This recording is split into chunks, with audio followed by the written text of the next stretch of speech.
Welcome to the first podcast. This is the first podcast himself. Wow, audience, it's been beautiful. Going in from you guys for the past 2 months. We've not been on the air for the past 2 months, and how beautiful that is. Anyway, we've got something entertaining for you guys. Heart, beautiful, exciting, educative. Something you guys would love us to talk about. Today I have on my right a beautiful lady, Yakan. Yakan, say hello to our audience. Hi guys, my name is Nyakang, Yeah. and I'm honored to be in this show. That we're going to talk about many things, and I hope you enjoy and have a great time. Of course, you guys should have a great time with us today on the show. It's going to be entertaining. And what we're going to be talking about today entails with Africa, our upbringing in Africa, Yeah. the society, and other things that surrounds it. Yeah. And in my opinion, when it comes to Africa, let's talk about upbringing in Africa. Yeah. I think one thing in Africa that we are doing, or should I say, is part of our characters or behavior that shouldn't be there, Yeah. is fear. Fear. Yeah. And these are stuffs that are, fear is something that I believe, in my own opinion, can only be installed in you. We are not born with fears. No. No, that's all right. No. So that's why you see kids. Kids could do something dangerous. Yeah. That they want to do something dangerous. They want to touch fire. They want to, jump the sharp objects. They want to do things crazy. But then it takes an adult to instill fear in that kid by keep telling that kid, no, you can't do that. No, don't do that. No, that shouldn't happen. What is your opinion in that? I feel like that's true. Fear is installed. We're not like born to fear things. Yeah. So it's unless you experience a certain thing, and sometimes it's not even about the experience. It's Yeah. more of the opinion of others. Like fire is hot, but Yeah. a child doesn't know the fire is hot until they touch it. Mm-hmm. So you'll know the fire is hot, you'll feel fire. So that's your experience. But some other kid has not really touched the fire to know it's hot. But Yeah. the parent will be like, don't touch the fire and I'll beat you. So when the parent beats you, you fear being beaten, so you won't touch the fire. So you actually don't know the fire is hot, that it will burn you. Until you Yeah, actually so your told, parent is yeah. installing the fear in you. In So you, you're yeah. having the fear like from a different perspective, not from an individual perspective. You understand? A different Yeah. perspective. I think I'd love to hear that perspective you're talking about. Because fear in that idea means that every child can grow with boldness. Yeah. Every child can actually grow with confidence. Yeah. But then it takes one person, just like I said, to install fear in that person. Yeah. But now, talking about the parents, that's a different thing. We're talking about parents installing fear in their kids, right? Out of love. They care. They care. They don't want that child to get burnt by Yeah. fire, so they just want to do whatever it takes to get that child, far away from that fire. Yeah. Now, leaving that aside as parent, Africa in a whole, don't you think the parents themselves are afraid? Yeah, they are afraid. They are actually very, But very why should an afraid. adult be afraid? If a child is not afraid, why should an adult be afraid then? I mean, there's a saying in a different language that I know that the pain of a child, the person who knows the pain of the child goes through is the parent. Okay. So I feel like for the parent, like, how do you put it? Like, they know the pain. Yeah, they went Like, through. Let me be specific about the mom. I carried this child for 9 months, Okay. and I'm connected to this child. Not that the dads are not connected, but the mom is much more connected because they share the same body at some point. Hello. Where did the old generation came from? The Exactly. old foundation came from somewhere. It From came the man. somewhere. No, I'm not saying the man did not participate, but let's not forget the fact that the mom did the most. How did She the carried man? the child, Uh-huh. she breastfed the child, Uh-huh. and most of the time the mothers are more present than the dads. Okay, now you're talking about the physical aspect of that. But And the biological emotional too. but Emotional biological aspect of that, Okay. the man, did the whole job. and you know what they say, that when the foundation is wrong, what can one do? So the man is the foundation. I understand what you mean. I'm just trying to get your names. All right, continue what you're saying. Yeah, so the parents, they Yeah. too had parents, and the parents too, the way they were brought up, Yeah. that too will contribute to what they will do to the child, like when the child is growing up. So Yeah. they don't want us to have to, sometimes when a parent has done a mistake, like for instance, maybe the mom got pregnant when she was a teenager. Yeah. and the experience was not good altogether. Maybe she struggled and everything. So she'll be very hard on the child, on her female children, because she'll feel like, I went through this. So when you do something that is almost reflecting what she did, she'll feel like you'll end up doing the same mistakes. Okay. So it's more of they're being protective, but they're forgetting, no, sometimes let the child go and experience. Let them have their own way of thinking. Let them venture and know. That's wonderful. Like, it's good to tell me what I'm doing is wrong or right, but at some point, I'm a human, I have my own brain. And we can't all have the same, we can do the same thing but have different outcomes. Of course. Yeah, You're so right. You're right there. Just because you did that and that happened doesn't mean it will happen to me. Of course. I'm not saying you should not listen to your parents. Listen.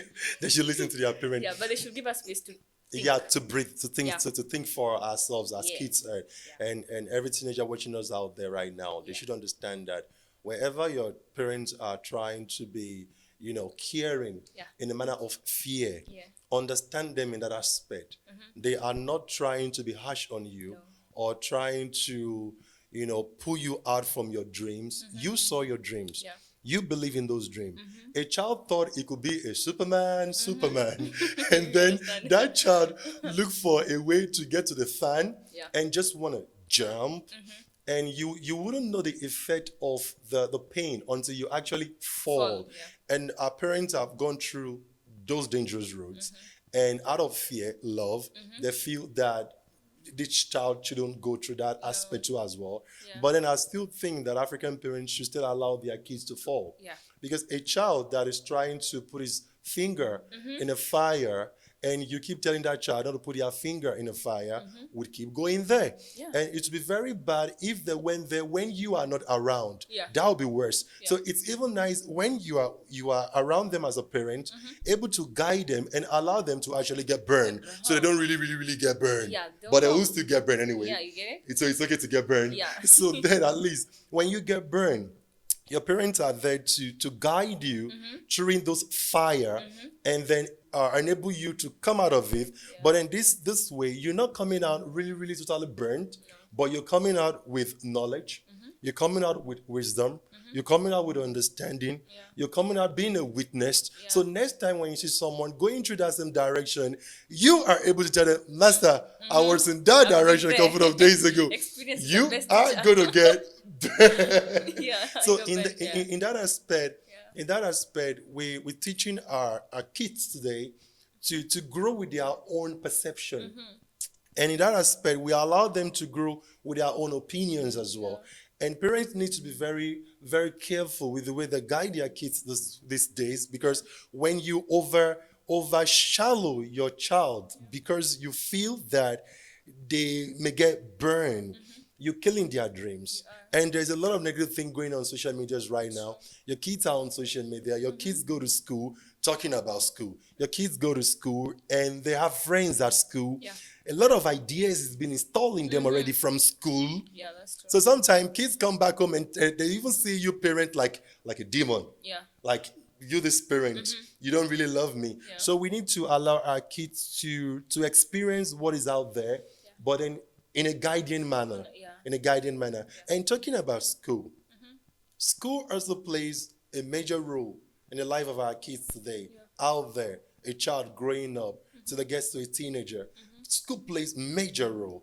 I mean, to me, I would say school plays 80% guiding of our kids today.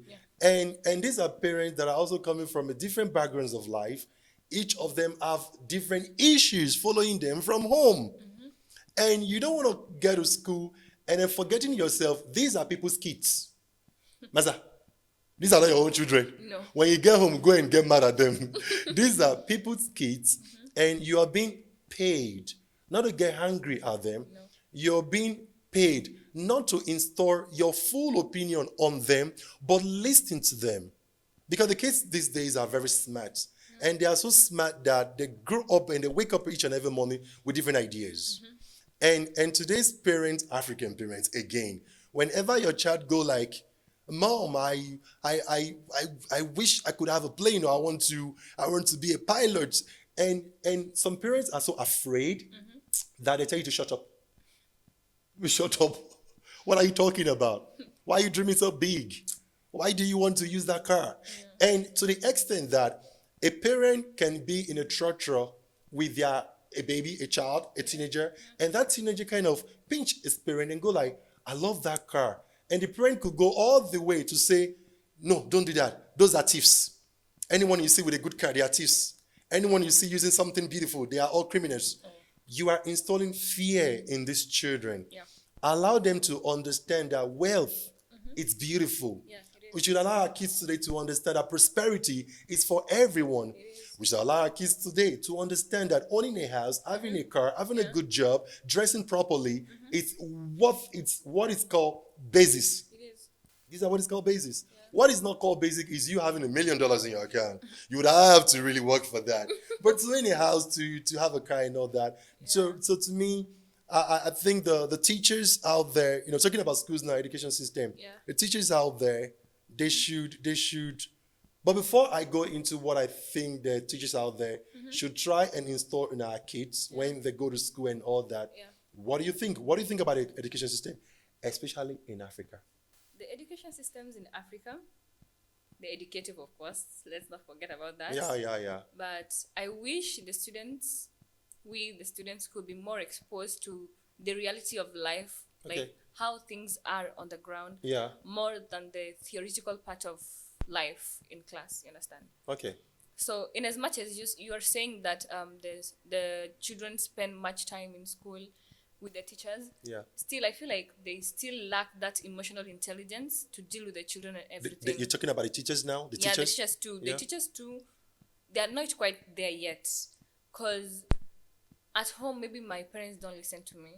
But in school, they're supposed to teach me how to voice my opinion. Because maybe I don't have what it takes to engage in a full conversation with my parents and be like, oh, Mom, you did this to me yesterday and I don't feel so good about it, and maybe you should have gone a different way all about it. Okay. You understand? Yeah, in that So aspect.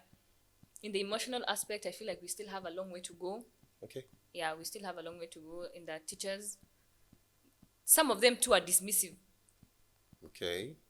Because they are trying to build the children's confidence. Yeah. Because in class, I'm interacting with different children from different backgrounds too. Yeah. So this one, they come from a rich family, so in their house it's these are okay. different They backgrounds. can address their parents anyhow they want. Yeah.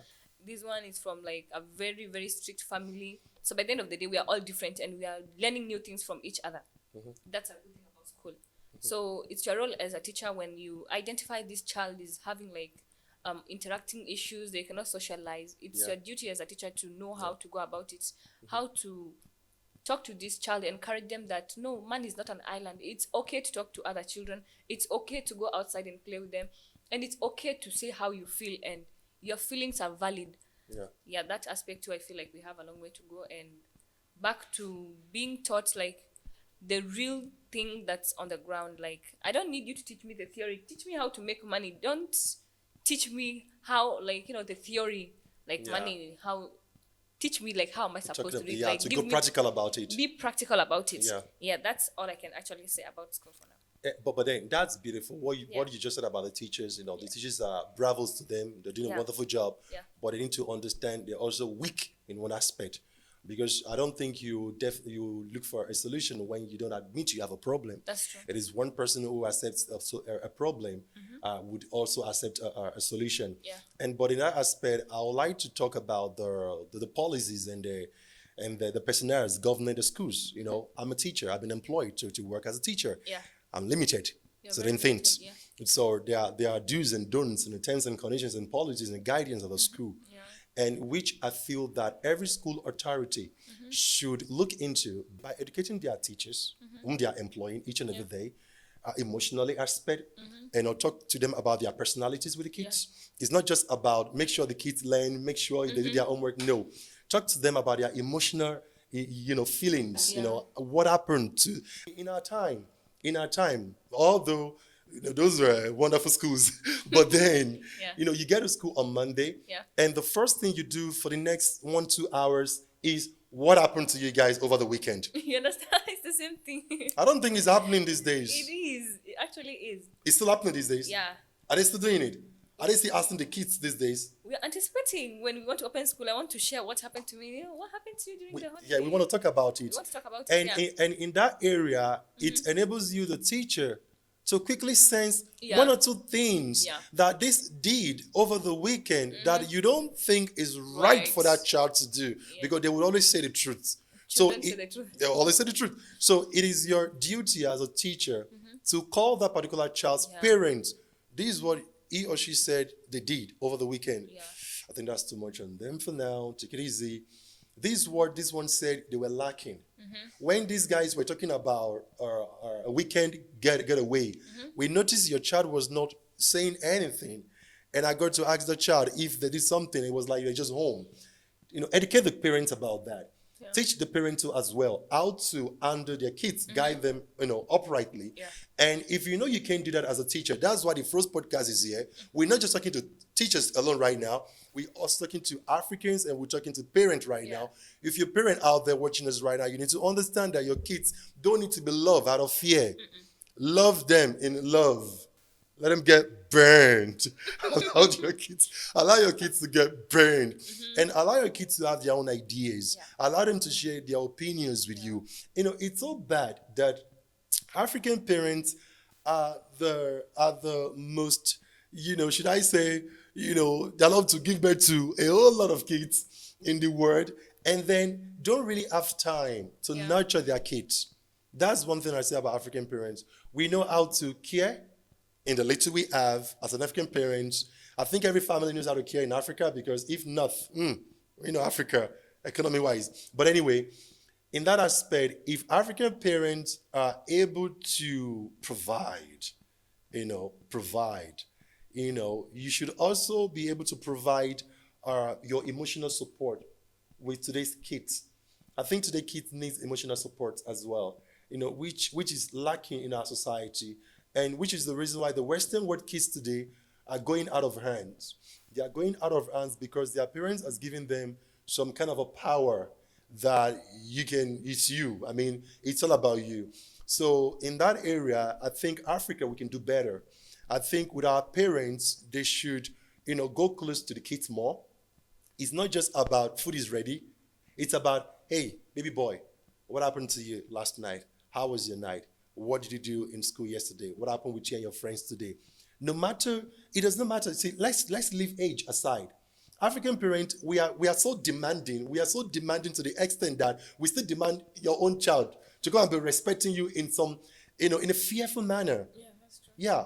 African kids respect, but I think the respect they give to the parents is in a fearful manner, which shouldn't be so. There is a respect of love and respect of fear. So I'm scared of telling my mom or my dad that I'm now an adult by saying something, let it see when they grow up. Yeah. Now, she's afraid. She could go and share that with a friend that she trusts. And that friend could say, oh, now you can start having that side. Because she's confident in that friend. Yeah. That friend showed her, emotion support. Yeah. She's confident in that friend. That friend gave all, giving all a full support to that particular child. Yes. And whatever it is that is so important, that should not be shared with an outsider. Yeah. Today's kids prefer to share it with an outsider, which I think it's really, really, really a wacko in today's society. It's really a wacko. Yeah. I feel like in that aspect, African parents, they are confusing.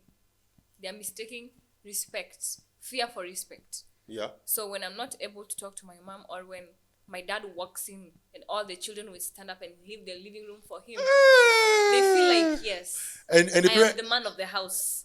And when they see me, they respect me. And the parents have their own plates. They have their own plates. It's ridiculous. I really feel like it's very ridiculous. Like, the visitors will come in the house. You're not supposed to use a particular plate. You're not supposed to use a particular spoon because it's for this. Come on. Really? Yeah. So, in that aspect, we have to up our game. African parents who are watching, we feel like we are not just providing for us, paying our fees, buying us clothes. It's not enough. What life is about. It's not enough. It's just not enough. That is just basic needs. That is what we need. Enough. That is essential for survival. Yeah. But other than that, we need you guys to be there for us emotionally.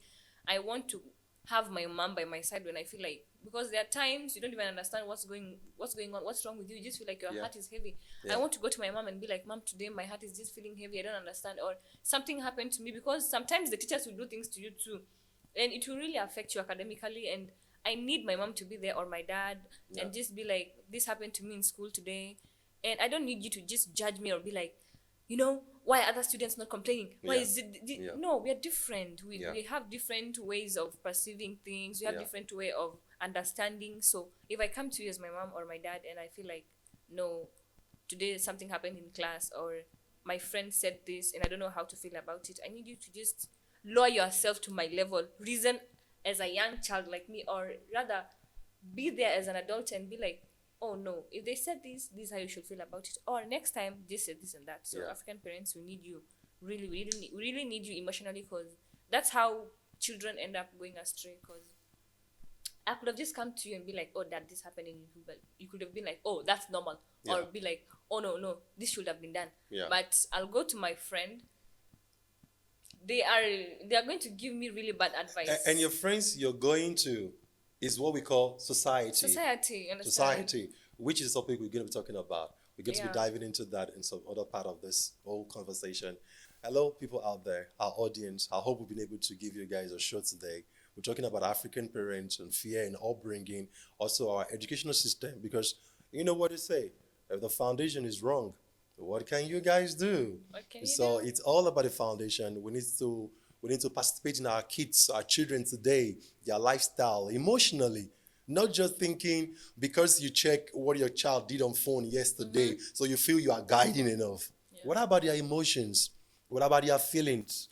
How do African parents even today go that low to even tell their kid what happened to them at work today? I don't think that would ever happen, which is wrong. That's why we see some homes that are excelling and we feel because they have money. No. It's because there is love there.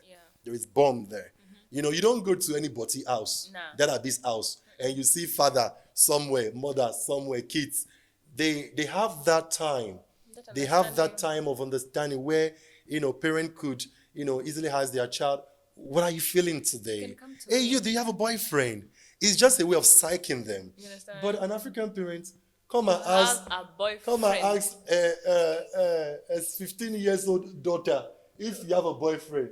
That is totally a sin. Abomination. Which we'll be talking about now, but then we'll be diving into that in some other part of these our topics. Thank you for joining the first podcast today. It's been 2 months and we are back with fire, zeal. You guys will love it. We are here for you guys. The first podcast, the voice of the people.